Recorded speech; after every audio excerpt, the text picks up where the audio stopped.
ఎవరికైనా బాధ కలిగినా, భయం వేసినా ముందుగా గుర్తొచ్చేది హనుమంతుల వారే. ఆ వీరాంజనేయుణ్ణి పూజిస్తే భయాలు పోతాయని భక్తుల ప్రగాఢ నమ్మకం. ఇది నిజం కూడా. రామాలయాలు లేని గ్రామం ఎక్కడా కనిపించదు. ఎక్కడైతే రామాలయం ఉంటుందో అక్కడే హనుమంతుల వారు ఉంటారు. ఆ హనుమంతుణ్ణి ప్రసన్నం చేసుకోవాలని అనుకునేవారు ముందుగా శ్రీరామచంద్రుడి భక్తులై ఉండాలని ఆధ్యాత్మిక గ్రంథాలు ఘోషిస్తున్నాయి. శ్రీరామచంద్రుని పూజిస్తే మురిసిపోయే హనుమంతుడు ఆయన్ను కీర్తిస్తే పరవశించిపోతాడు. అందుకే రాముడితో కలిసి హనుమంతుణ్ణి సేవించటం విశేషమైన ఫలితాన్ని ఇస్తుందని పెద్దలు చెబుతారు. హనుమంతుడికి మంగళవారం, శనివారం అంటే ఎంతో ఇష్టం.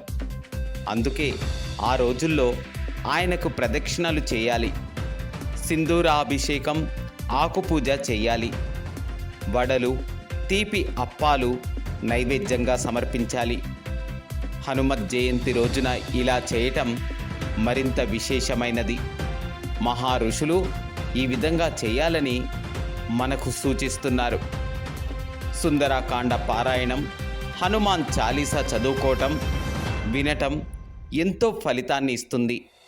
ఇలా చేస్తే హనుమంతుల వారు ప్రీతి పొందుతారు.